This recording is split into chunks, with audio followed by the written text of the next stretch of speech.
All right, we have Gunnar here. Gunnar, would you like to introduce yourself to the people on the podcast that are either listening or on the podcast right now? Yeah. So I am just like a lot of y'all had said before we got the recording here. I'm ex-military and born and raised in Michigan. The only reason I still exist down here in North Carolina is just because I've kind of found a niche within the real estate market down here that I do enjoy. And it's been a long road, I guess. Um, to get to where I'm at, and it's a lot of ups and downs kind of thing. But so now I'm a contractor. I own a company where I've got 5, 6 teams that work underneath me full time, and then we've got licensed electricians, HVAC, plumbing technicians on staff. So we handle a lot of contracting stuff for the investor community. It all kind of started through 5 pillars and really got networked. And then ever since then, it's like people are like, "Hey, you got a business card?" I'm like, "No, actually, I don't. I got just as far as like creating my logo through Fiverr.com. And after that, I haven't had a day off since. So if you want my number, just store me in your phone like any, freaking millennial is kind of my pitch. But so we got, long story short, when I got out of the military, I got into insurance, and then I was a one of the top performing sales for State Farm for about 5 years.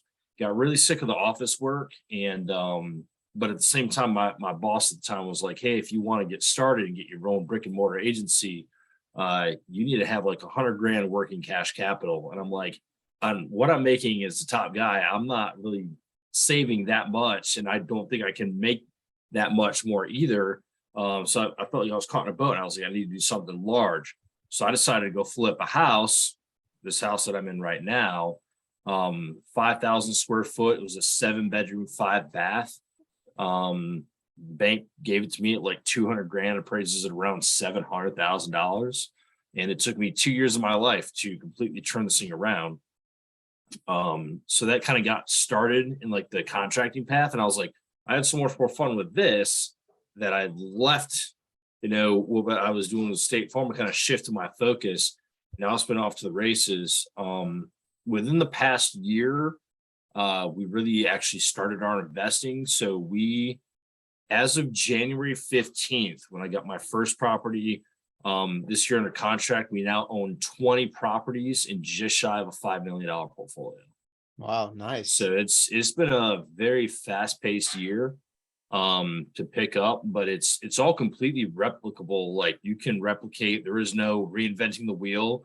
It's just putting your systems in place and figuring out how you want to execute it. Nice. And when you were growing up, did you have someone to teach you like, oh, this is all about finances. Hey, read Rich Dad Poor Dad. Do you have anybody in your life that did that? I wish, and to this day, I still have not read Rich Dad Poor Dad. To be honest with you, to me, it's kind of like I didn't really need to have that guidance. I kind of took it upon myself to do it my own way. And a lot of that was in Afghanistan in 2014.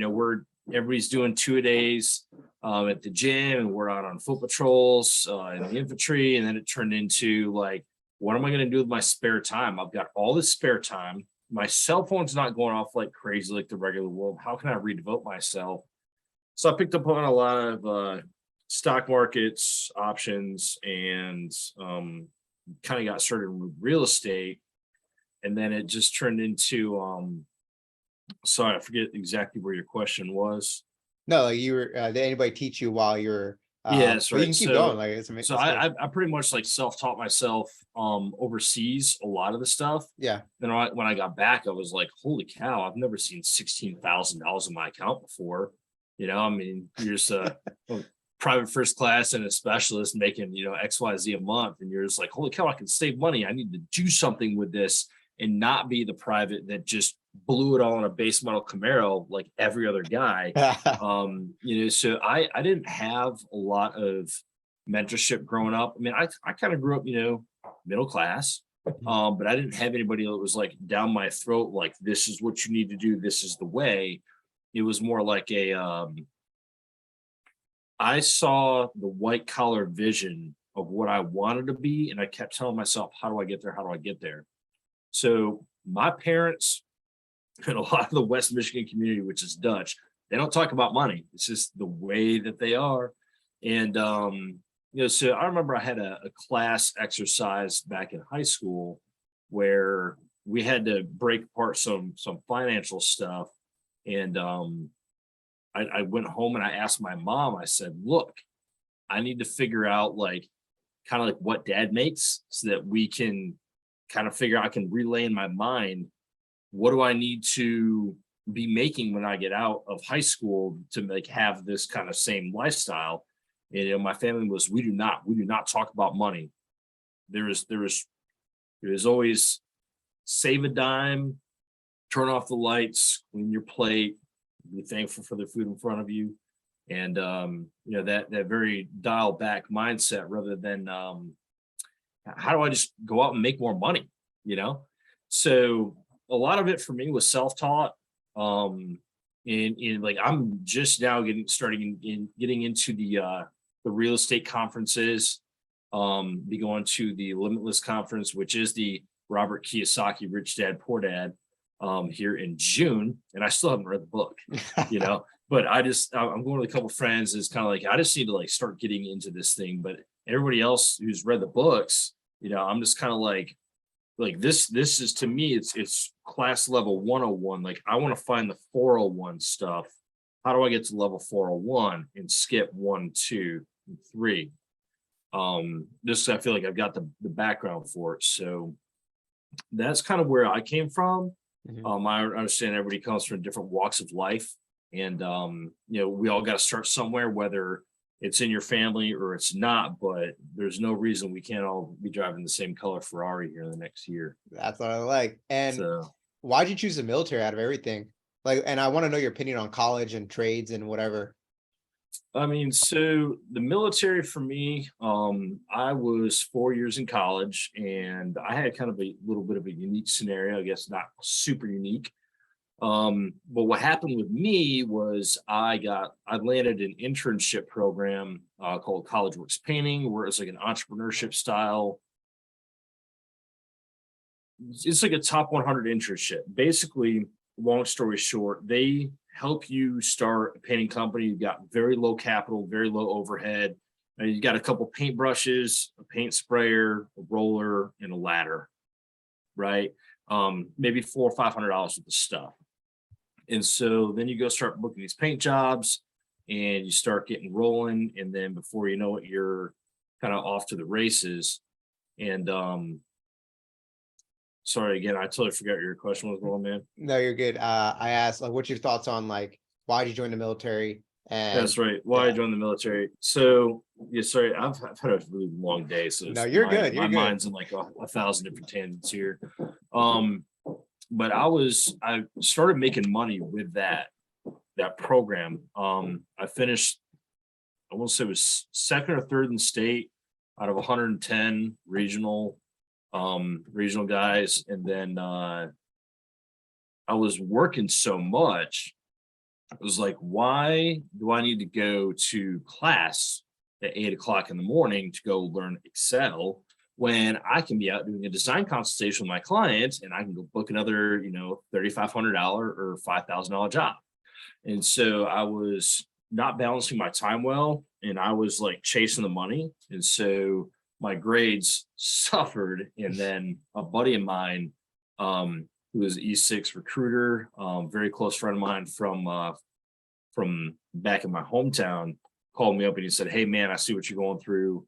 You ever thought about joining?" And I was like, "Well, my dad's a huge history buff and I've always thought about joining." And he's like, "Well, we're about to get away with a couple of these programs. So if you want to get in, now would be a good time to talk." And I was like, "Well, my grades ain't going back up because I'm working and really not going to school."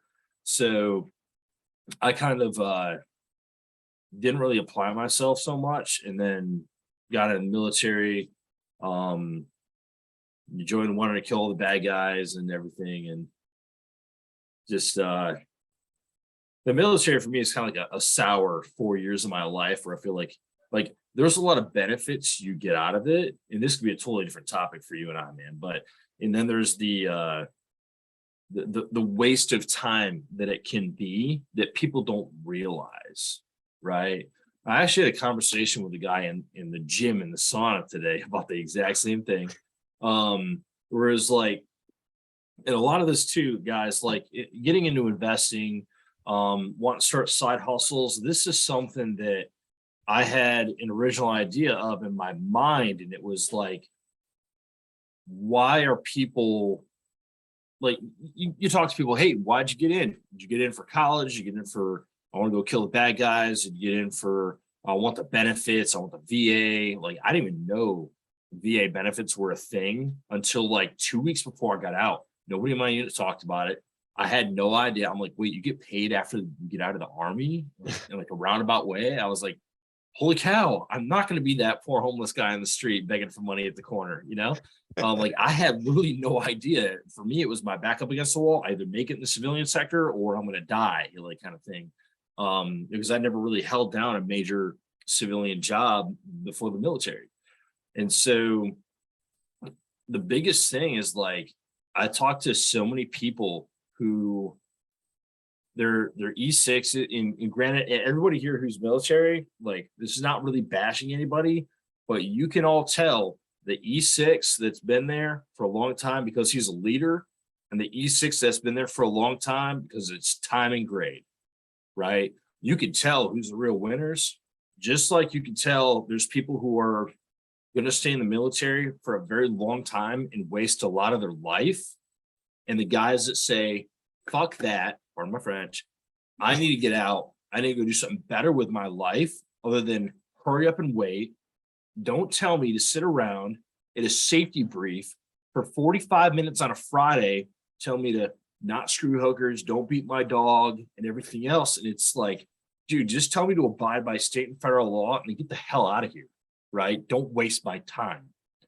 And so for me, it became a very different aspect of people who talk to me like, oh yeah, man, I've got 7 more years till I get my pension. I'm like, cool. How much are you going to be making with that, right? And it was like, oh yeah, I'm gonna make an extra $2,700 a month. And it's like, okay, with just a little bit of financial education, rather than wasting 7 more years of your life to sit in the military and just waste away. I mean, again, there's people who really enjoy that, and then there's people who have nothing better to do, right? So I'm speaking to the people who want to go do something else with their life. Man, my properties make about, on the low end 650, on the high end about $1,000 a month in profit and cash flow. And I bought 20 in the past year. So if you put a time frame in perspective, that 7 years you're going to waste away in the military, waiting to if that's your purpose, to stay in and get that pension check and get your 100% VA, you're going to get some sort of rating getting out. Everybody does, in case you haven't learned about that. But I can go replace that in about 4 or 5 months' time. And then we can all have bad days and go cry on our freaking Ferraris and be like, why did I not do this sooner? It's just a little bit of financial education. But the biggest thing is sometimes people just don't have these conversations. And I think, and I don't mean to ramble on this, man, but it hits me at the core because, dude, when I was with State Farm, I had like this, there was more than one, so I'm not going to name names. A couple little old ladies who'd always come into the office every month. They'd always give you just the hardest time about how it was like, and they're like 60, 65. They're like, sir, I'm either going to pay my light bill today or I'm going to pay you so I don't have a lapse to the DMV. And I was sitting here, I'm like, and you can't ever judge them because of, I don't know what shoes they've walked in life. I don't know what they've been through, but I can tell you, I feel bad that nobody had a better conversation with them on why their only income is Social Security. 65 years walking on this earth, and they've never had an educated, obviously the stuff's not taught in schools because we're all meant to be suppressed and flip burgers at McDonald's at some point. Exactly. Yeah, it's just it bugs me that people don't have more financial conversations in my family. They're like, why do you always talk about it's like it's almost a point to me now to like go out and preach the gospel about what a dollar can really do for you Yeah. if you have it working on the side, kind of thing. It's just a totally different lifestyle. I mean, I could really cancel my company right now, sit back and enjoy $14,000 a month in income coming in. And that's not including VA. And that was just within 1 year, you know? So again, it's a mentality thing, right? I tell people this time and time again, your greatest asset is your mind. That's really what it comes down to. So if you got to do the Robert Kiyosaki or the Grant Cardone or whatever, like do it. You got to have that motivation consistently in your life. But you know, getting your mind right, I feel ultimately is the key to having a successful life. Man, you're 100% right. And Gunnar, when you were talking about like that old person that keeps on coming, that one paycheck, I think Joe Rogan said this too, like that old lady that you see at Walmart that's still working, you're like, or that old man, you're like, this man had made horrible decisions in their life, either to get to that point, or they weren't fed or taught the knowledge of like how to do these things. And I understand, like people are saying like, oh, we're not taught this in school. Well, you should be glad that you have school, right? In other places, they don't even have school. No other countries have this. And it's YouTube not University is available everywhere. Just people exactly. don't ever want to click on it. And I'm always People, like, why?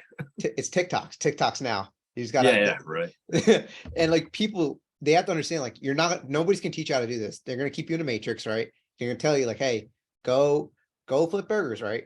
But they're not gonna tell you all this other stuff that you can do. But me, I'm like, I'd rather learn this on my own. YouTube, people that spoke the gospel, right? Of how to make Yep. money. They did it way before, right? With the richest man in Babylon and everything. So it's not hard. It is that you have to stop taking the victim mindset and start actually being not a victim. Say that you're not a Yeah. victim and I want to work and do all this stuff. And Yeah. Gunnar, No, go I ahead. was good. Sorry, I was just gonna say that it's hard to break away from that W2 mindset when that's all you've ever known. You know, like this is the fog of war, keep your blinders on kind of thing. Um, like for me, I wouldn't say I really like ventured into the 1099 world. I was kind of forced into it. You know, with this house, it was like $3,600 a month in hard money interest alone, Mhm. right? Yeah. Just to keep it out of foreclosure. And so I was like, man, my back's up against the wall. If I don't figure out what I'm going to do next and just push forward, like I'm going to face financial suicide. So, like, there are some people that are blessed with a situation that gives them that fortitude to want to push forward and do these things. There's other people that just develop a side passion and that hustle, and then you learn it. But you know, it's hard to break that W2 mindset where you start to realize like how much easier it is to go out and make like a lot of money, Yeah. right? Like I remember, you remember when we all got out of like high school, we are like, wow, man, you know, back when minimum wage was like 575. And you're like, wow, man, I'm making $800 a month. That's really good, right? Yeah. And then you get into college and you're like, man, I'm making $2,000 a month. That's really good, right? Yeah. And then now that you hit an adult, and you know, I don't speak for everybody in this case, but it's like, man, if I'm not making 15 grand a month, I'm broke. You know, like the tires on my truck are $3,000. Yeah, I'm not even paying for medical, like, because I'm VA, and it's like I don't even know how people pay for all that stuff going forward. It's just so frustrating. Like you have to be doing something to stay ahead this day and age. Yeah. You have to be doing something different. You cannot slide into home plate like your grandfather and grandparents did, because there is no retirement that's going to seat you well that I see in the future without doing something on the side. Yeah. And they actually, I believe they stopped doing the pension thing for the military thing. So and Yeah, they've it's got after, the TSA still, I yeah, believe, they do, and but you can get that after 65 years of age. So, and I yeah, told that to a it's lot of it soldiers, and they TSA didn't is know. worthless. You're better off investing in crypto, which I don't heavily condone crypto, just so everybody knows, especially right now, at the time stamp of this video. But um, yeah, there's definitely better ways to do it in like what you're saying with the TSA, sorry, the TSP. In everybody talks about your Roth in your traditional IRA. Realistically, if you look at it from a bigger perspective, the Roth IRA is the poor man's retirement. You telling me I can only invest $5,500 a year? What happens when you make it and you've got a business? You're like, wow, I'm making 10 grand a month. I don't even spend that. I've got $50,000 I need to stick somewhere. The government's telling me I can only invest $5,500 of it. Like, where am I supposed to stick the rest? Yeah, So they limit you because, well, realistically, the IRA is designed to help them get more money on the back end later on tax deferred, but they limit your contribution to also still keep you in the slave category with your mind, flipping burgers per se, yeah. you know. And So Gunnar, since you came back from deployment and you fought your wars, right? And you said you had like over $19,000 in your bank account. What did you do right away with that money? What rank were you at the time? What age were you? so I was only an E4. Um I really had no desire to go up any higher because it was like I'm already like I'm on my way out. If you're telling me I need to have positive identification to return fire in an active war zone, like this isn't the army for me, right? Not underneath that president. So for me, it was like, see, I such a long day. I'm sorry No, with you're good. with Read your the question again. question. Yeah. So what'd you do with the first $19,000 since So you with the didn't buy first Camaro? 19, yeah, I walked out there with just shy of like $17,000. And I didn't know any better at the time, but what I did was I actually went to I bought two vehicles when I was downrange, and I went into the State Farm office when I got back to like finish up all the insurance stuff. So I was like, I'm just back in the States. Like I need to go set the stuff up. And I went to talk with one of the ladies in the office, and she essentially was like, have you ever considered like working here before? And I'm like, no. Like, why would you even say that? She's like, you just seem to have good personal skills and we could use somebody like you. And I was like, I just got back from Afghanistan. This lady's offering me a job. Kind of weird, right? Um, but then she brought up, she's like, what else are you doing with all your deployment money? I was like, well, I'm not going to go spend it on the base model Camaro like every other guy, right? Yeah. I said, I've been looking into stocks and everything else. She's like, well, here at State Farm, we have tons of mutual funds that's managed by BlackRock. So I was like, I don't know what BlackRock is at the time. Yeah. So I actually set up a mutual fund account through State Farm with a bunch of the money. And because of that, the agent who wasn't there that day, I had to go back to meet him because he's the only one that could set it up. He's got a Series 663. So I was like, well, I have to go sit down with this guy. And then it was I got a job offer from there. And then they were like, so when do you want to start? I'm like, well, I'm still in the military for a long time. But there's this job drop program if you want to get out. So I was like, I want to apply for that. I don't want to sit here and waste my time standing information for any longer than I have to. So I applied for the job drop program and got released 6 months early. I had like a Bible packet like that went all the way up to brigade on why the military wasn't right for the family and I wasn't making enough. And here's my plan. Here's how much assets I have saved. I'm investing and doing this and that. And they totally approved my packet. So, so I did a lot of that. And then the rest of it, I got into a lot of stocks with a couple of my other buddies. And I'll tell you what, I went in on I didn't diversify like I should have. I decided that it was, oh, my luck is never on the downside. And and anything I buy into is going to go up. And I'll put it this way: I lost just shy of $7,000 about a week before my ETS day. Really?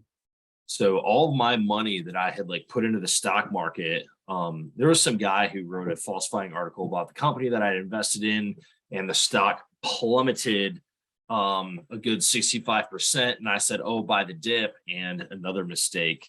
So long story short, I stay out of stocks. I'm 100% in real estate now, because I can control, that compared to the goal is not to get rich quick. It's to get rich for sure. I like that. Right.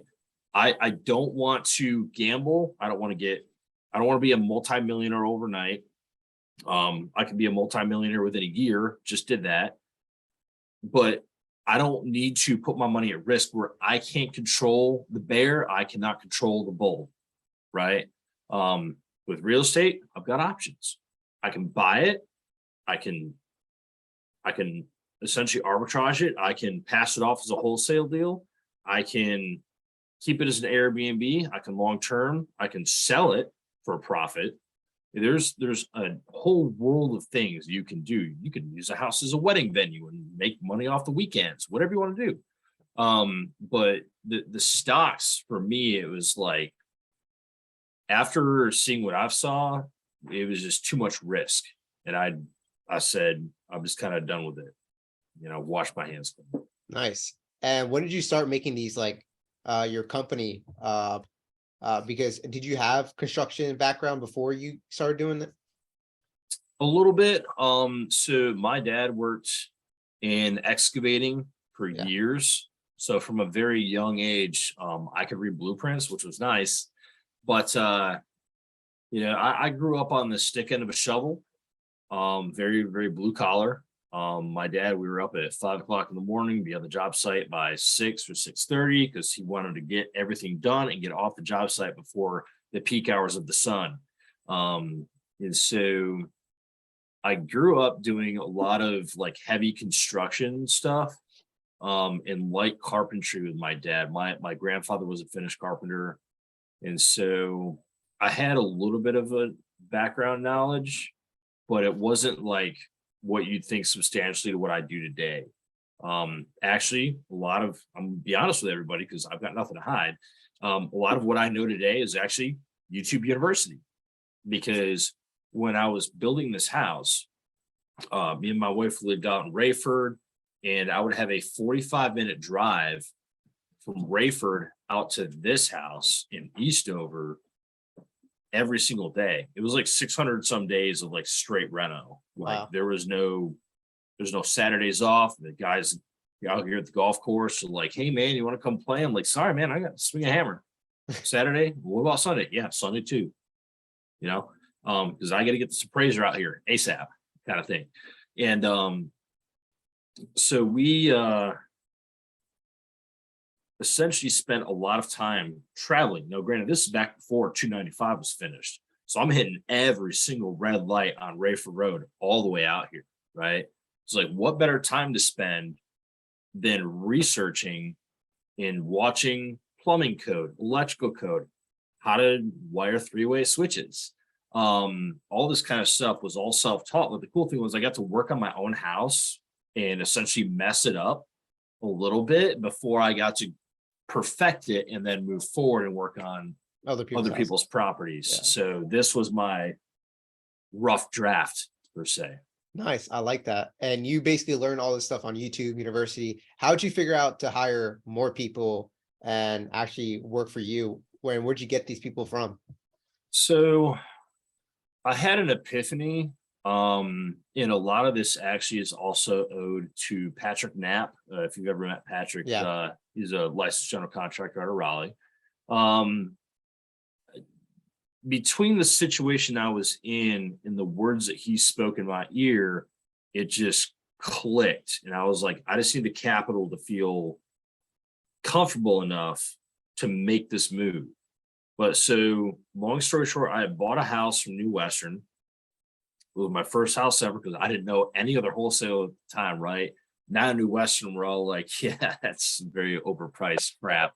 I pretty much unsubscribed from a lot of their stuff because it's like it's sloppy seconds, right? Anybody who gets that stuff, it's been double, triple JV, and nobody else can push it out, and then it's like sometimes they promise obnoxiously high ARVs. They're even probably aware of it themselves, and so. But at the time, I bought this house, and the only reason it was successful was because of the market height of what COVID brought. And so I bought this house, and everybody in Five Pillars was like, Airbnb, Airbnb, Airbnb. This is the way of the life of the future, right? And everybody's all about the Airbnb income, and this is how many I have now, and here's what I'm making off the top after management fees, right? But I pretty much worked on it half-heartedly. The property had a lot of stuff that needed to be turned around, and we'd kind of go through one phase of it and just get it to the basics, and we'd still have carpet in it. Is where I replaced like the LVP in the kitchen, and then the rest is carpet. And I talked to an Airbnb property manager friend of mine, and they're like, no carpet, has to have all LVP. So I was like, okay, I'll wait till I have the capital to buy more LVP. I'll rip out the carpet I just had steam cleaned, and then we'll finish the rest of the house, and there goes another $3,000-$4,000 later, and all XYZ time. Well, every other investor was calling me saying, when can you start this job? When can you start this job? What's your next opening? And so I constantly kept pushing off my own agenda in pursuit of helping everybody else, to try and gain those friends, the market share, and everything else. So I kind of left my own dreams in the dust for a good 12 months. We refinanced the property out from the hard money lender with a DSCR loan at 6 months. And then from there, it still sat for another 5-6 months. Still paying the electric bill, still paying the water bill, still paying the mortgage. I don't have a problem paying any of them. So I was like, whatever, just kind of on the side until it eventually started getting annoying, right? It was like, when am I ever going to get a chance to go back over this, not like a Saturday afternoon or a Sunday morning, and go really spend some time on this? So we finished up 2 properties right at the end of the year for a pretty good margin. And I kind of said, look, this is my time. And Patrick Knapp told me, he said, dude, get rid of all the W-2 guys, switch everybody over to 1099, and just go from there. And I was like, okay, what do I just take what he told me, implement it? And now it was like, I took all the W-2 guys. I said, look, everybody's going to put on the big boy pants. We're going to go 1099. I'm going to help you get your EIN numbers set up. We'll pick a filing and a name. Here's, if you want to use my accountant, you can use my accountant. Here's my banker. If you want to set this up, this is all the systems I have in place. If we do this, this can work seamlessly. And everybody kind of got on board. So that also allowed me to kind of step back and now finally have the time and the vision to say, okay, what next 10x direction can I go from here? You go from making your little salary with State Farm to, holy cow, I just did this as a full first time year contractor, to how do I expand into, I haven't even got my profit and loss statement back. I think we're just shy of like 1.5 mil for the year in our 3rd year. I have no business cards. I don't have a website. I'm by referral. And so it's just been nothing but a blessing to have the network and the people and the mentorship that can kind of look over your shoulder. They can be the devil or the angel squawking your ear. You're constantly sitting in the background of your mind. I've got a friend of mine, Chris Hatley, who is also the owner of Guns Plus up here in Spring Lake. Yeah. And I always feel like whenever I make a business decision, Chris is kind of sitting on my shoulder saying one thing in the ear or the other. Like I just hear echoing in the background. I'm like, Chris would be really mad at me if I did that right now, or Chris would be really proud of me if I did that right now. Like that's, the mentorship works. You just have to find somebody that's willing to plug it in. And that's one of the big things about being a mentor. You love passing it along. Yeah. It's part of the joy in watching other families succeed. So that's, I guess I'll end it right there. Yeah. And for someone that wants to replicate, and what are the types of businesses that you do have? You have the construction business, right? And what are the other Yep. two? So I've got a construction business, so we do that primarily. Where now it's kind of like 50-50. We do construction, but then we also purchase and work on our own rentals. So sometimes two of the crews will be working on, other people's stuff, two of the crews will be working on my stuff. Then the third will swing between or little jobs, and we kind of cycle out who's doing the small jobs. And then I also have a partnership with Cameron Johnson, who's a wholesaler. And so he will go find the properties stupid cheap. I will then reno them stupid cheap. And then we will essentially cash out refinance to bring in that money, which is, non-taxable income, Mhm. because the cash out money you're getting off the burr is all money that you eventually and still owe back to the bank. So it's not Schedule C income where it's like, hey, here's $100 for a service. Like, it's essentially a loan borrow back. So all that money you get off that is non-taxable. So we use that to continue to fuel the fire, fan the flame, and reinvest into as many properties as we can. But we also are lucky enough to have a refinance team through Civic, where most banks have a 6-month seasoning period. And so if I can only do 2 burrs in a year, if I was right on time, cashed out and boom, got under contract, and then you got another 6 months, right? But with our strategy, we said, I want a 0 seasoning refinance company. There's only a couple out there that even do this.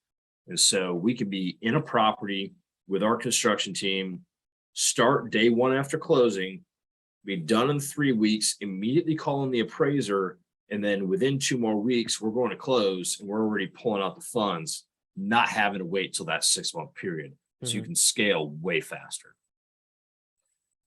And use Civic for that one, right? Yeah. Civic Nice. Financial, they're out of California. Nice. And if someone wants to replicate your construction business, what would you recommend? Or if you were to start all over, what would you do? I mean, I wouldn't say I'd want to start over. I feel like I've kind of gotten a really good niche in where I'm at today. Don't get me wrong, everybody kind of starts at a different section of that gets into real estate and kind of gets into everything. They all start at a different sector of the burst strategy, right? Whether you're buying and you're the wholesaler, whether you're rehabbing and you're the contractor, you know what I'm saying? You're the refinancing, you're the mortgage loan officer, and you've got that, real estate background experience. Everybody kind of starts in a different sector. And fortunately, my wife is also an EXP agent, so I get to bounce everything that I get to do off her. She double checks and runs all of our numbers for us, and makes sure that I'm not big dreaming on anything where I'm like, I bet you this will go for that, So we are able to eliminate a majority of our risk. So gentlemen, if you are still single, I highly recommend dating realtors if you're planning on getting into real estate. But that's just a side joke for me. Nice. And for your future, are you planning on selling your business or any of that sort? Or are you like, hey, I'm just gonna stick it through. It's my shit. Yeah, it's kind of my own thing. Show ready renovations. You got all the other cool names like Showcase. It's we're not quite that. Everybody's like show ready. It kind of sounds weird. I'm like, well, you have to understand the basis of where we came from. So whenever you talk to realtors, right, realtors will say that the house is now show ready. It's ready for market. They've about to get a listing. It needs some light updates, some lipstick repairs, needs some new paint, change out some gold light fixtures, right? Get the little HGTV fill going for cheap. What kind of slight things can we tweak? And so we started going in there, and then we'd fix up small properties that we're getting ready to go to market. And so that's where show ready came in, because we only work with investors and we only work with realtors. If some random Joe Blow off the street goes, hey, I got a $30,000 flooring job for you, I'd be like, sorry, I'm really not interested in even working with you. I've got investors to deal with. It's just investors are good people, and they also use the bank's money, right? Yeah. Or they have capital funds, because you waste your time going out some real and they're like, oh yeah, you can do this for 10 grand, right? I'm like, sir, you have 10 grand in materials, you know? Why am I wasting my time driving 2 hours round trip out here? So I just stick to that niche, working with that. I don't plan on selling it. We might shift our direction a little bit. One of the things we're working with this coming year, we kind of want to start setting up essentially a one-stop real estate shop where we are able to do everything in-house, from essentially the entire burst strategy. We can do in-house, whether it's buying. I'm working with Jake Remillard tomorrow, and my business partner later on this week on learning wholesaling. So we're going to start a wholesaling acquisition team. I'm in the sub 2 class at Pace Morby right now, on how to do creative finance. And so it's like, how do we eliminate some margins in other sectors of that burst strategy to help us become super profitable in what we do? And so we're going to take on wholesaling. We're going to be doing in-house property management. We're going to start a property management company, where we're going to be mainly focused on taking on our rentals, kind of allowing me to step back off that as well. And then also taking on some other good friend and real estate investors who are like, hey, we would like to stick our stuff with you. And we'll see where that goes from there. But then we're also going to be doing investor deal analysis, where I'll get right up like a work invoice for what I think the property needs to become to your full ARV. And then my wife will also do a CMA, so we can be like, hey, here's your possible margins. Is this a deal or not? And so we can charge those fees.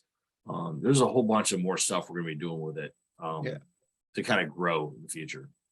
And Gunnar, since like there's a bunch of entrepreneurs out there and they're making a lot of mistakes, what's an advice that you would like to give them starting out, if they're doing side hustles or they're trying to start up their business? There's a lot of that question can go a lot of different ways. Yeah. But I think with entrepreneurs, the biggest mistake is not investing enough in yourself. I mean, every morning I get up, every time I'm at the gym, every time I'm on the road, I'm constantly watching Bigger Pockets, Graham Stephan, Meet Kevin, all the big YouTube guys, a lot of the smaller guys too. That's just like, how do I keep growing and keep myself in it, right? How do I stay razor sharp focused and not get wrapped down a random tube or a random hole in YouTube, and spend 30 minutes of my day that I'm never going to get back. So I think just continue to invest in yourself, spend the money, go to the masterminds. That's one of the big things I actually regret. I've been kind of a lone wolf for a while. I didn't have the Rich Dad Poor Dad books. I didn't have all that kind of stuff. I've been the captain of my own ship for 10 years. Mm-hmm. And I never really got plugged in with other people from the start. I've just been doing that as the past 3 years, but I haven't gone to the real estate seminars that everybody else has gone to. Jake, who I've got to sit down with tomorrow, he's the guy that went to like the Fortune Builders event. You ever seen that through Thad Merrill?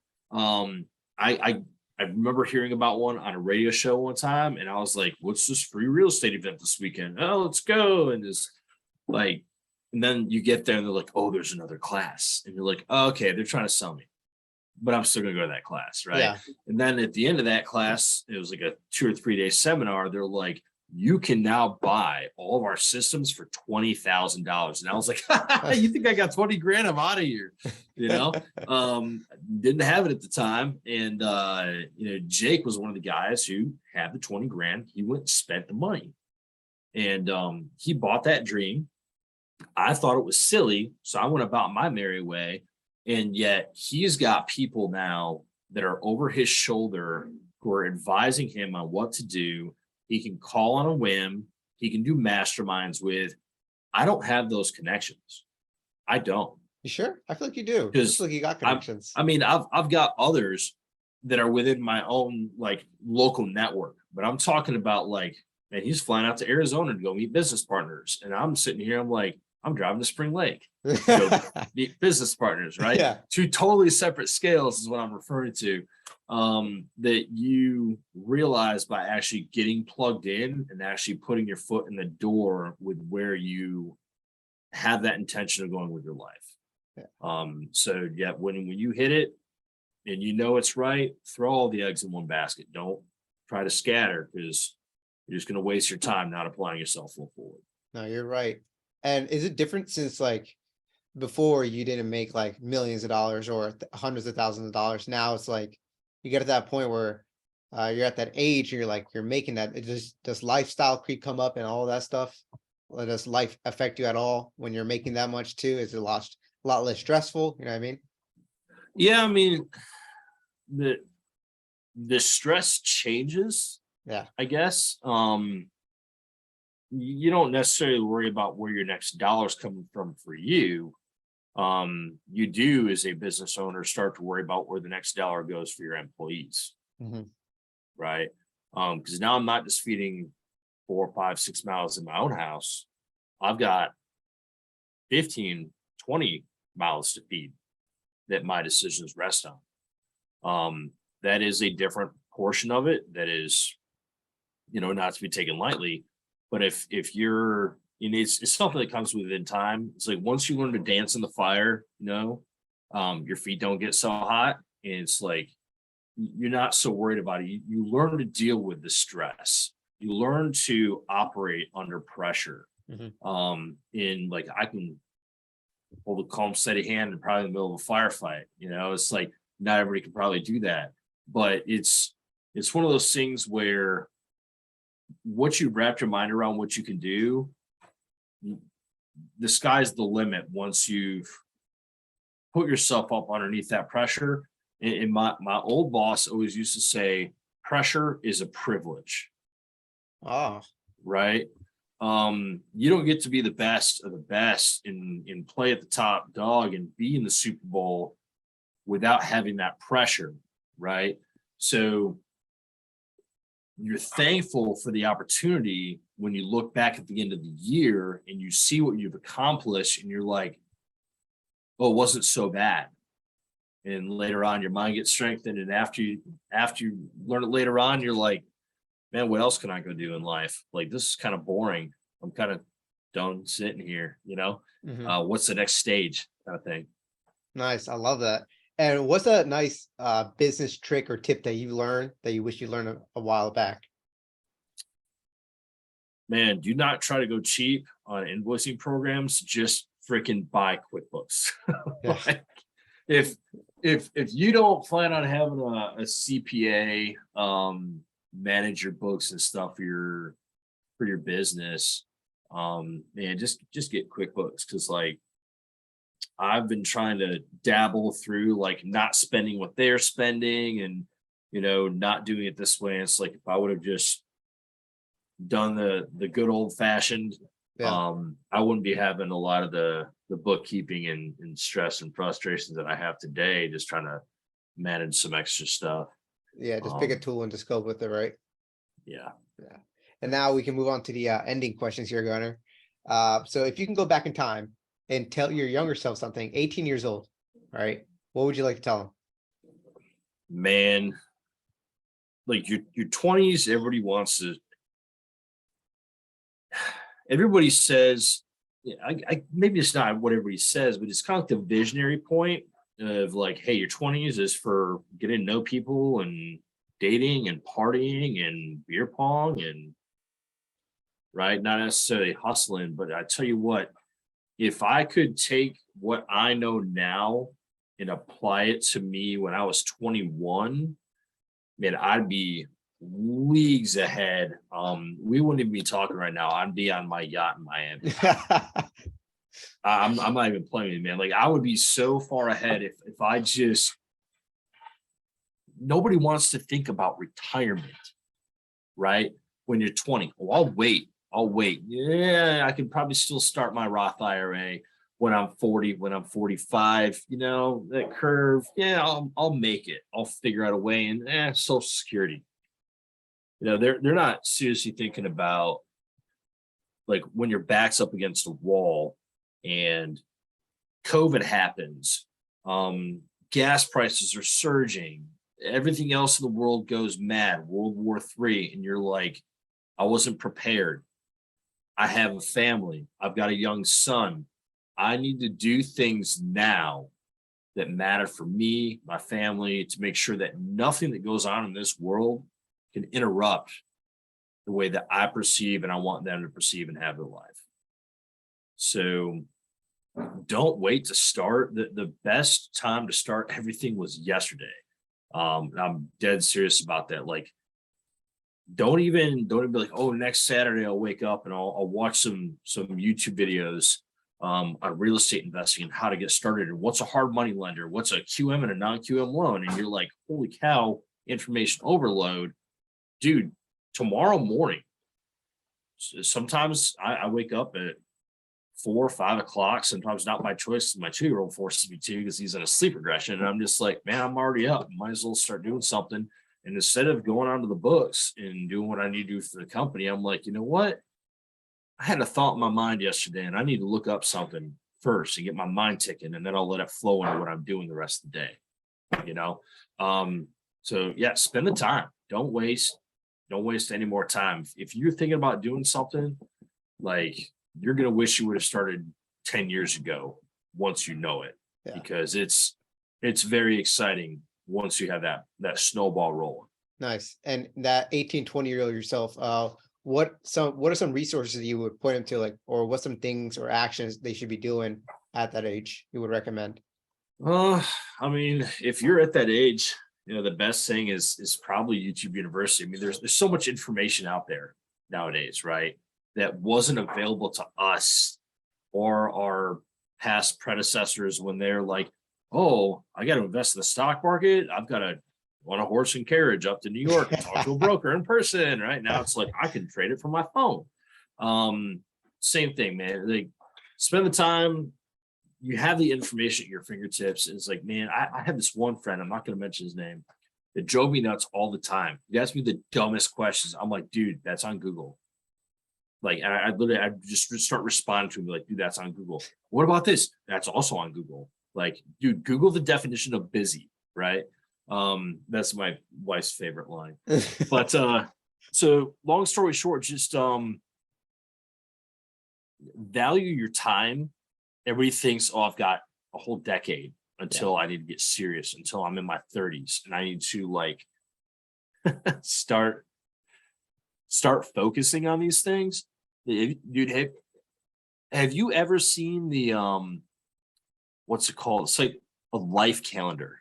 A life calendar? Have you ever seen one of those? It's got all the check boxes. Like, each one is a Sunday, every one is a week. So each box, and it goes, each box goes across, it's 52, and then there's a line of like 80 or 85 years. And then, like, so you can go on it's like 4K weeks or 4K weekly or something like that.com. You can create these life calendars, and it shows you how far you all are along in that. And you're like, every Sunday you check off a box and you watch it creep along. And it is a scary realization to how short your time really is. So if you think you got 10 years, dude, $18, I'll pay it for you. I don't give a shit. You need to get one, because it will literally put in your mind. It's kind of a creepy thing, is you're like, it kind of brings in your own mortality into play.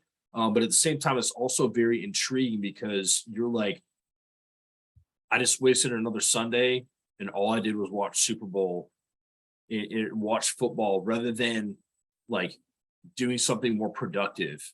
You know what I'm saying? Like, you just don't realize how short that time clock is, because traditional mindset is put it into your head.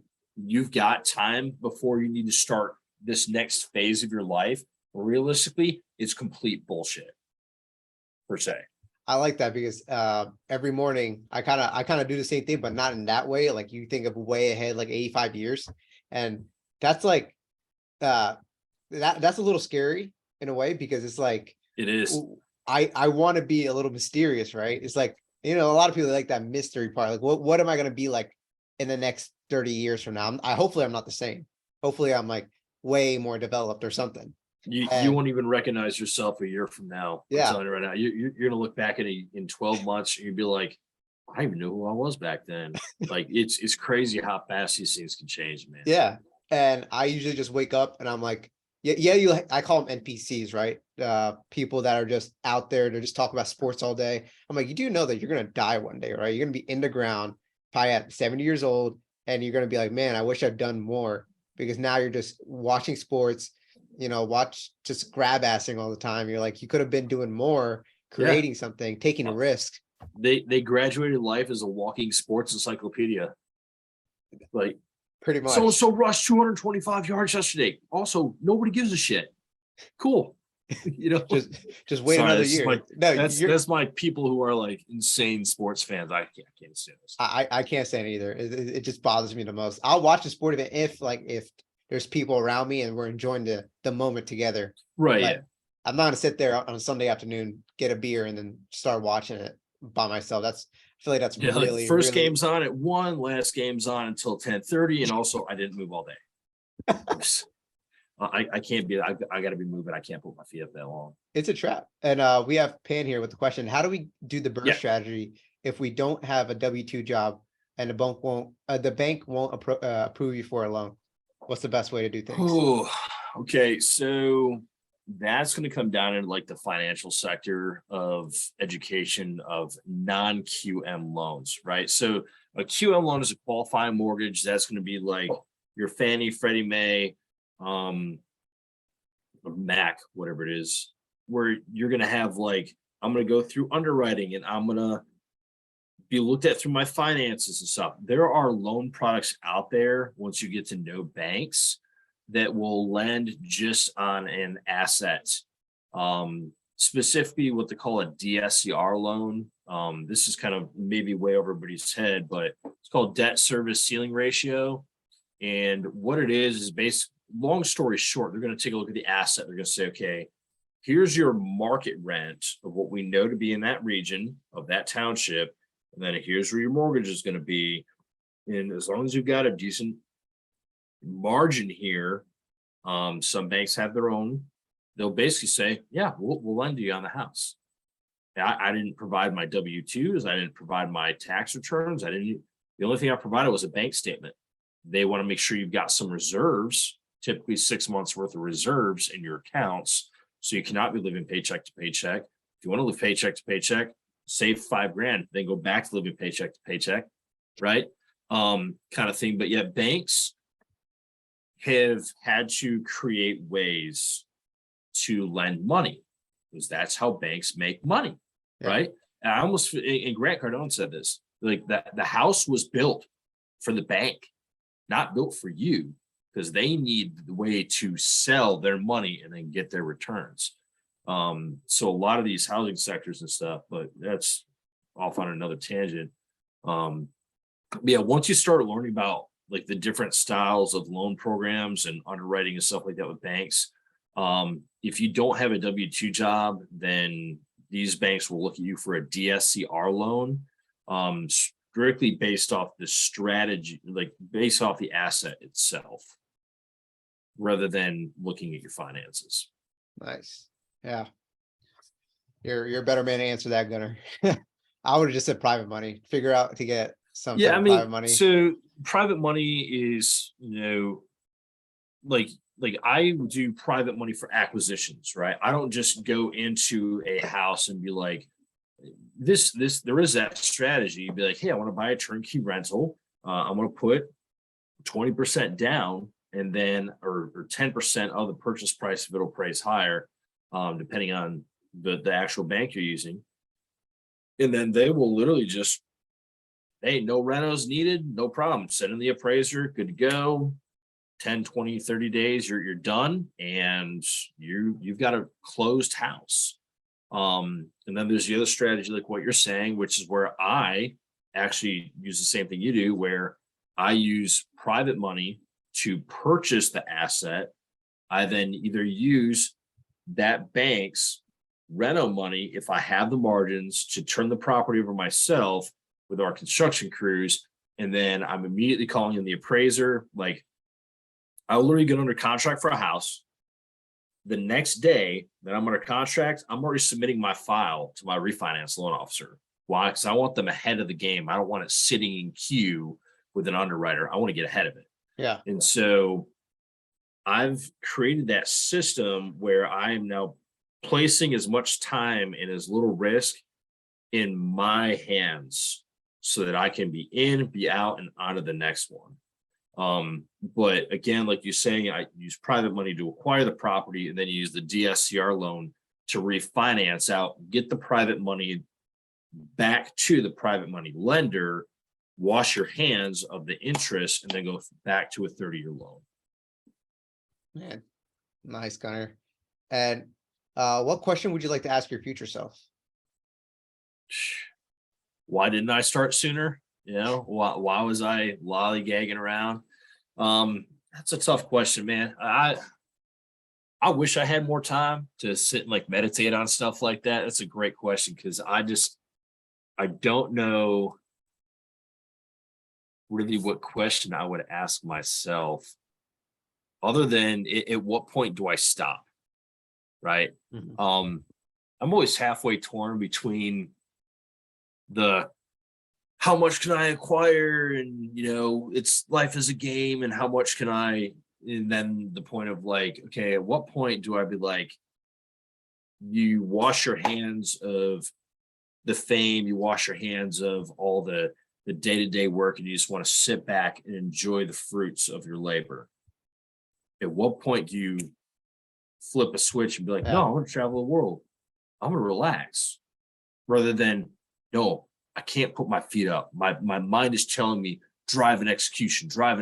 How do I find the next one? Right. At what point do you shut the switch off? Where that comfortability point lies is still up in the air. Nice. So You'll get it one day. And one day I'll be like, you know what? Nah, I'm just gonna play golf all the time. and Kwani has a question. This is more so a contractor question. I'm an Yep. electrician in the union, have been doing it for a while, and I do home renovations on the side, and am trying to kickstart my custom renovation business. So seeing if you needed any electrical tile or renovation work done, whether it's Oh, you, absolutely. Gunnar. Yeah. I mean, yeah, Yeah. there's always stuff like I've got an electrician on team right now. There's a lot of times like he's not 100% working underneath me at all times. He has his own things he also goes and does, because we're 1099 contractors, right? Yeah. So he's part of the team, but there's times where he can't get to things, and I'm like, I just need something really simple done. So I can call him in. I've got a guy that does tile, but I prefer to keep him on other jobs.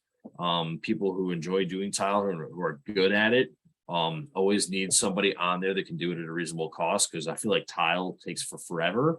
And it's like you charge $9,000 on tile, and it takes like 2 weeks to get this thing done, because all these issues run into with the subfloor, and this is rotted out, and then before you know it, you're like, man, that should have been a $15,000 job. Why didn't I just charge them that? So yeah, there's tons of stuff. I can always sub more work out. Mhm. I'm taking actions this year to bring on more work. If I can, we're actually starting a second branch in Michigan. I'm actually getting my pilot's license with a plane. I'm going to actually fly back and forth between both. Actually, the VA will pay for your pilot's license. All American Aviation right here at Fayetteville is all accredited through the VA, so it's all done by your post 9/11 GI Bill. Really? Yep, yeah. So there's all sorts of stuff like that. How much is I it? Budget? plan on getting about 2 to 3 crews in Michigan, as we start to pick up acquisitions of properties up there and start expanding the properties we have up there to be more Airbnb focused than the long-term rental side of things. We're down here, it's more long-term rentals. But then we'll always have the ability to pick up, like, man, if I could pick up 9 crews down here, 9, 10 crews, I can have 5 or 6 working on my own properties, another 4 still bringing income. Like, by all means, everybody come in, gather around for the huddle, throwing steaks on the Traeger. Let's go, baby. Like, I mean, there's no reason to be like, no, 5's the limit. I'm going to cap it. So yeah, I mean, if you want to go ahead and shoot me your number or whatever like that, I'll save it before we get off and screenshot it, and I'll give you a call tomorrow. I'll send him your number as well. And Gunnar, Okay. how much is that pilot course anyway? I think it's about $9,800 is what they've got on their website. Oh, that's not bad. No, it's really not that. That's just for private. I'm not talking anything commercial. Yeah. Private pilot's license is probably around 10 grand or so. But then you can also, like, dude, you can get a loan for a plane on a 20-year note, almost like a mortgage, right? It's not like, oh, you get 84 months for a brand new truck. Like, no, it's like, dude, 20-year loan. It's almost like it's almost like a miniature mortgage. So I can go get like a Cessna 180 or 172 for like $75,000-$80,000, right? Right after it's had its engine redone or rebuilt, and be like, hey, you get a 20-year loan, dude. The airplane's like $620. It's like half my truck payment, and I can have a freaking plane. And instead of driving 14 hours to Michigan, I can be there in 4.25 hours. I can get my time back. I can do so much more. If I want to invest in Miami, I want to invest in Austin, Texas, I can fly out and see the properties in person. I'm not limited to what I can do. And so really it's a business asset. It's not a toy. It's literally to 10x and go expand. I love that. You don't have to be Grant Cardone. You could fake a Lambo, but you can't fake a jet. Like, just go buy a single propeller aircraft. I don't have to be Grant, but now I still get my time back, just not as fast as he can at 600 miles an hour. Yeah. And Pan here has a question. Yes, it is. It is a write-off. I mean, your CPA will see it that way. I mean, I'm pretty sure if you get like a McLaren is my, hey, I'm going to drive around and, estimate houses in a McLaren kind of thing. The IRS might have some issues with that. But yeah, a plane and for that usage will definitely be tax write-off, all your fuel, all that kind of stuff as well. It's all still travel expenses. Yeah. And Pan here has a question. I totally agree with your mindset in terms of life and finance. How did you deal with people who have different mindsets than you, but you still need to talk to them, your relatives, friends, and coworkers? He's talking about people that are just in your life and you just can't get rid of them, or you can choose to get rid of them, but it's like friends and family. That's actually a really good question. I do butt heads sometimes with family and friends who don't see it the same way I do. I've got some really close friends of mine who, whether it be North Carolina or Michigan, both. And it's like they have so much potential, but they don't have the drive mindset of, yes, I can do this, and then go execute, right? And it's like, I want them to be there, and they have that so much potential. So we will butt heads sometimes and be like, dude, you can do so much more. And they're like, no, that's not for me. And I've talked to people, I've tried recruiting to painting teams in Michigan. I've been up there twice now. And both times they've refused to come meet with me. Oh, they've always got some excuse. And you're just like, man, some people are just going to be there's always going to be the people, like, I can have financial conversations with 10 people, right? And only one of them might actually apply it and do something about it to change their life. It's just statistics. Some people are going to read books for forever, now never actually apply the material that they learned. Yeah. Right. You're going to have all different walks of life and all different backgrounds of people you're going to have conversations with. I even butt heads with my own mom. I remember back when I worked for State Farm, I bought a Porsche Panamera, right? I was like, I'm going to drive a Porsche, baby. And I'm going to get a custom European license plate in the front of that car that said Jake, for Jake from State Farm. I'm just going to be the State Farm guy around town, right? And I remember my mom dang near cursed me out for buying that car. And she's like, why would you do that? And I'm like, Mom, you're the same person that went and bought a vehicle for $24,000 in cash, right? When you have an 800 credit score, you could get a probably less than 2% and beat inflation finance right off the dealer lot. And you also have $24,000 still in your bank account to go invest into assets with, And not right? pay that off. But I'm the bad guy for leveraging the bank, right? Yeah. So sometimes you have to be like, Mom, I'm fine until I ask you for money. Just let's leave money off the table, right? It's different too. You gotta coach yourself into a humble thing. Be like, yeah, I'm on paper, I'm a multimillionaire. And it's weird to say that and have that realization, but then at the same time, like it doesn't affect you because like every person you still talk to, you're not like I'm above them or this. It's like let's all get there together. Let's all go. I want to see everybody on matching yachts, and we can all gather in the center one that we're all tied off to, and then go smoke cigars on John's I on a love that. Tuesday afternoon. Why? Because I want to, like that's. I'm reading your question. You're back on the screen. Different mindset. Yeah, you're going to realize too. Like you're going to lose a lot of friends, a lot of relatives. The second you start like going up in life and you just start moving away from things, you're going to realize it is lonely at the top if you don't maintain your network, right?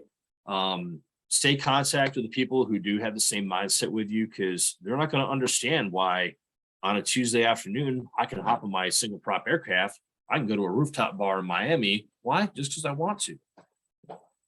When they're wondering why they can't get out of their 9 to 5 and why they don't want to stick money into a side hustle and waste a Saturday learning rather than playing. Yeah. That sacrifice up front is crucial, and everything that you were taught, raised by your family, is backwards. Man, if I trusted all of my family for my financial advice, I'd still be wondering where my next payment is to switch out my back tires that are bald as shit. Like, you know what I'm saying? Yeah. So I hope that answers your question. No, you're 100% right. And Gerard asked, are you a general contractor? I am by definition a general contractor. I am not a licensed general contractor. So by terminology of that, in the state of North Carolina, you can only do jobs under 30 grand. So you do not have to, they don't even have a handyman license in North Carolina. It's just 30,000 under, no license needed. So I do have the licensed guys on staff, but I myself am not licensed. I'm planning to start my license and get that here this spring timeframe, once I've got a little bit of a relaxation point to actually focus and hit some books. I'm going to get some big projects off the shelves right now. And then, yes, I will be applying for my license. I like with that. North Carolina, and I got to get my builder's license in Michigan as well. I like that. Even though you are having those free time, you're still spending that time trying to level yourself up. And yeah, there's no rest for the weary man. Like I said, I can sleep when I'm dead. And Gerard said that they give out state grants for a pilot license. Oh yeah, I like that. Oh, sweet. Okay. Yeah, I mean, you're if you do it through the VA, Yeah. you will get BAH E5 with dependents. It's like for Fayetteville here, it's like $15.75 a month. So just save that for fuel. You're gonna need it. Nice. I like that. Yeah. And what do you think the secret sauce into becoming very successful is, Gunnar? Like I said, man, it's all about your mind. Your mind is your greatest asset. And in like, I forget if it was Jordan Peterson or who said it, but like you got to stay around the motivation, right? The negative people in your life that are telling you can't do it, like, see ya, there's a door. You literally have to be able to block people because of their mentality. And I'm not talking like Facebook. I'm talking like, dude, I'm done dealing with your BS. I don't need that around my family. I don't need that kind of negativity around my kids. If I want to go do something, I can go do it. It's not because your parents told you, if you have a dream, you can become that astronaut. Yeah. Like, no, I'm dead serious. Like, there is literally an aspect of life. Like, I do not like negative Nancy shit. It drives me nuts. And I just can't tolerate negative people. It's because I don't like having my prospective mindset of an awesome day interrupted by those that just don't get life on that same level. Like, literally, I don't have, I have a $1,300 a month truck payment. I don't have any issue paying that. I've got commercial grade insurance on it that's $400 a month. I don't have any problem paying that. Most people would be like, what? It's like, no, you just don't try to be like, oh, I'm going to save a penny, I'm going to save $1. Like, you just go out and make more money. Like, do you love think how that. easy it is to go make more money? I'm gonna leave you with this, right? This is how simple it is. So my wife had a buyer who bought a house just probably 7 minutes down the road over here, and they just moved from Japan, of all places. I don't remember who he was, Marines or Air Force, got restationed back out here at Bragg. And they're like, dude, can you help us out on Saturday, install a TV for our kids to watch? I don't have any of my tools here, so waiting on the box to come get shipped from across, the sea. So I was like, yeah, no problem, man. I'll be there like 9:30. So besides 15 minutes of BSing, right? It literally took me 15 minutes, find the wall studs, go ahead, put the lag bolts into the stud, and then pull everything else out and mount it. Put 4 screws in the back and mount the sucker with the brackets and the braces, right? And make sure it was level. 15 minutes tops of this wasn't even backbreaking work. And so I normally charge $125 an hour for service calls. If I've got to drive somewhere out, the first hour and everything on target is $125 an hour, right? I was like, dude, I was here for, maybe 30 minutes tops. I'll charge you $65. He goes, no, really? Like, I'll pay you more. And I was like, you really don't have to do that. He goes, well, how much do you normally charge for something like this? I said, a minimum service fee, is $125. And so he goes, I'll pay you that. I was like, no, you really don't have to. He goes, no, I insist, and I'm going to do it. He whips out his wallet and he hands me $125 in cash. And I was like, why? He goes, you don't understand. Best Buy was going to charge me $275. Right. And it's like, holy cow. Not only did I undercut what I thought was such a simple service, but also imagine if you could just do 4 of those a day. Right. That's $600 a day. Whip out your calculator right now. $600 a day times 24, not 30 days, because you don't really want to work on the weekends. You will burn yourself out. 24 working class days in a month. And what's that number come out to be? 600. It's probably about 12. That's 14,400. Yeah. So that's how easy it is. Go mount TVs. You need minimal $200 for a stud finder and an impact drill. There you go. You're gonna make 14 grand a month. It's that simple. It really is. You just have to break it down with, go install toilets for $100 each and go do 5 per house as a plumber. Like, it's really that simple. People just don't break it down like that to where you're like, oh man, if I got out of a W-2 job, I'd be screwed. Be like, no, it's so much easier once your back's up against the wall and you force yourself to become a 1099. Yeah, I guess everybody wants that passive way to get jobs or whatever, get that. But if you go out there, you can literally make more than a substitute teacher. I think a substitute teacher makes like $100 Oh, a yeah. day. So much easier. It's so sad to me that like people have that mindset. It's not really sad. It's like that's what was expected of us all growing up. Yeah. We're built into the system, and unless you have those financial conversations outside of it, you don't get to see the other side of life, because you have to be privileged to meet the right people in life. Yeah. Who talk about it, who force it, who say, hey, what if you did this? They grab you on the shoulder and say, nah, why don't you go this way? Right. And you actually listen to them. So yeah, life is so much better once you break that mindset in once. I won't ramble on it, but yeah, I'm never looking back. Out of all the sleepless nights I've had, the risk I've put myself into, the countless hours I've done studying, I do not look back on any of it with shame at all. Nice. I love that. You just giving that is just a big gem to everybody that you can be making that much money just doing the simplest things. It's that simple, man. I mean, dude, just look. It's as simple as this: drive down the road in while you're in town, start to realize how many metal poles there are that run the electrical grid. You have a clue what they charge for those things in a contracting world? It's a lot of money.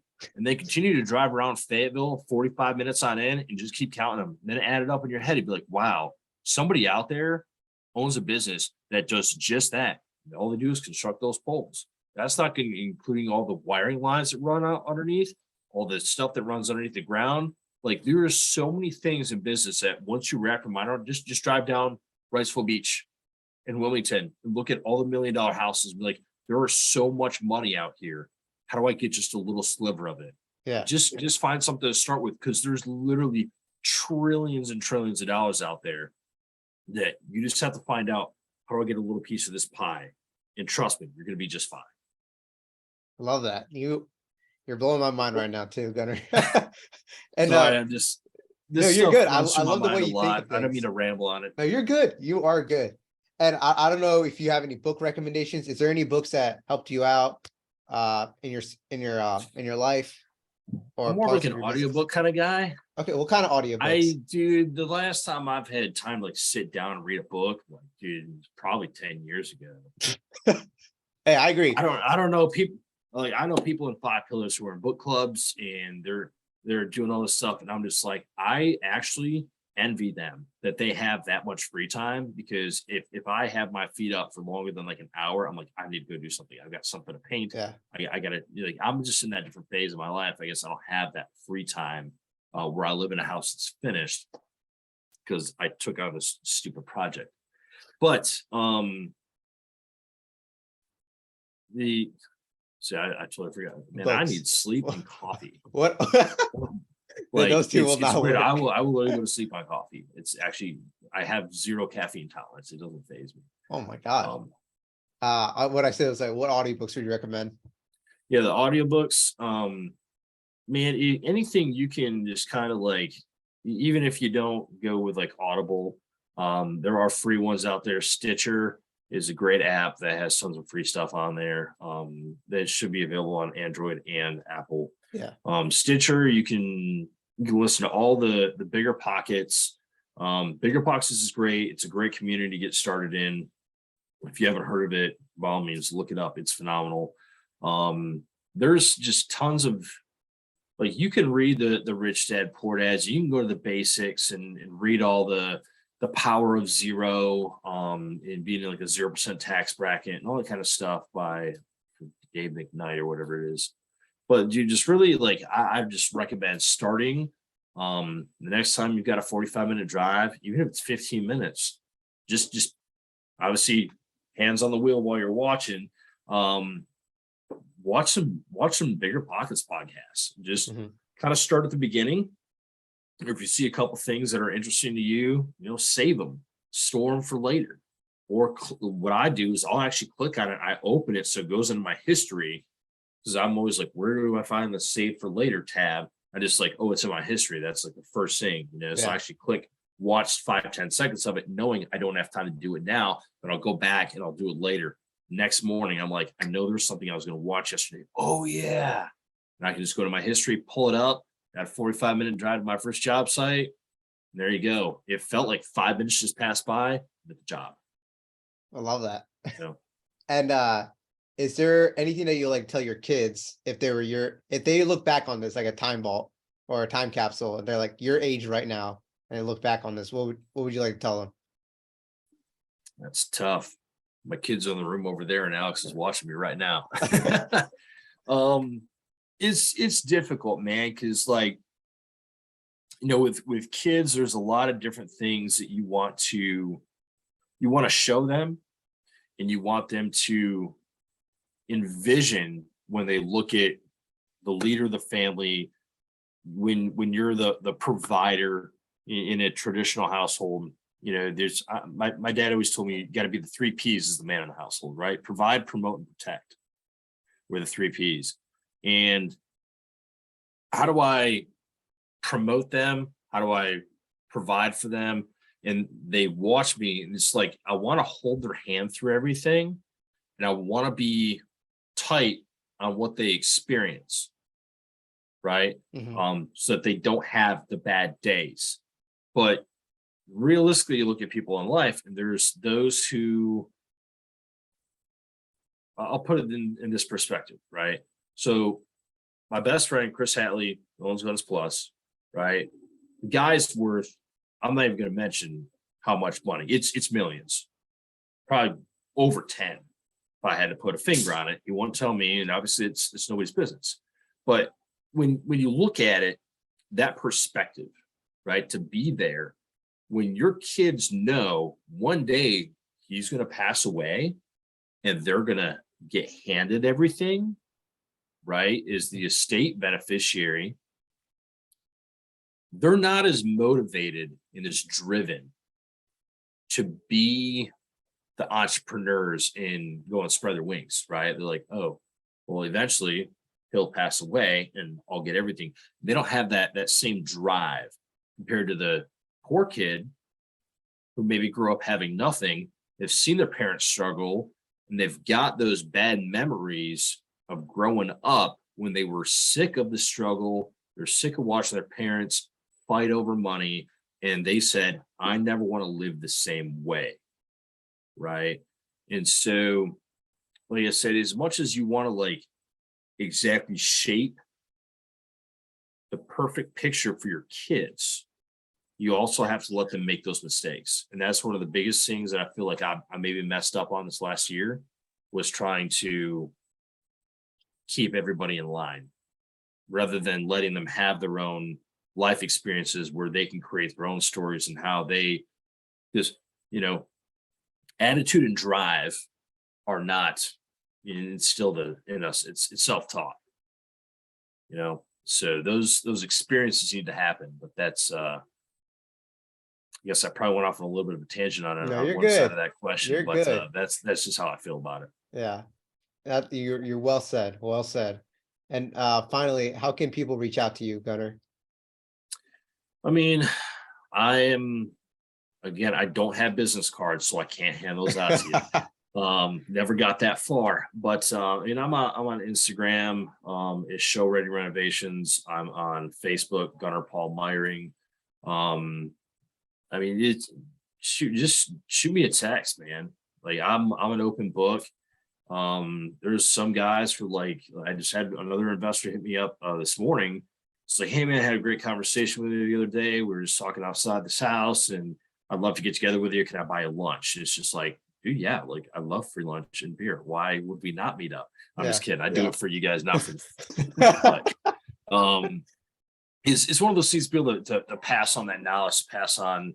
I wish that I had somebody, not too on horn, like me, with a mentality that I don't fight myself with growing up, that somebody was there for me doing that rather than me learning my own way.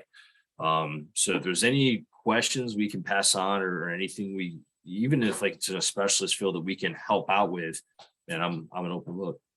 Yeah. And before we end it, Gerard says, do you think your sales job as a young man was beneficial in your real estate journey? 100%. If not 125%, dude. Everything you do in life is sales. That is a Grant Cardone 101. If you don't know who Uncle GC is, a Grant Cardone, go ahead and look him up. It's a lot of the new stuff where he's, your house isn't an asset, and kind of thing. Just ignore that crap. Just go back to the old Grant, where he talks about being in sales, because there is so much you learn from being able to present yourself, in sitting down into an interview. Like if somebody went to interview me today in a job interview, I'd be like, dude, like there's no question you can't ask me that. I can't like spin this back on you. Like I'm gonna mentally you by the time we're done with this, because you've learned how to confidently speak and carry yourself and everything else like that. As where I remember the very first job interview I ever went into, they're like, no, how do you view the word diversity? And you're like, I wasn't prepared for this question kind of thing. And you're sitting there like, I have no idea what to say, what to expect in this interview. And it's all about, again, how you sell yourself. So everything you're going to do in life is sales. If there is one greatest skill set you can learn in life, is sales, because it doesn't just apply to moving cars. It doesn't apply to moving inventory off of a shelf. It applies to everything you do in life. Yeah, I 100% agree with that. And Gunnar, thank you for being on to the podcast. You were Yeah, we amazing. appreciate you guys as well. And hopefully some of this stuff stuck. Oh yeah, it's tough. You are. If not, watch it again. Yes, of course. Yeah, everyone here just watch it again. It's one of those podcasts that you're gonna be listening to 3 or 4 times. Yeah. Yeah.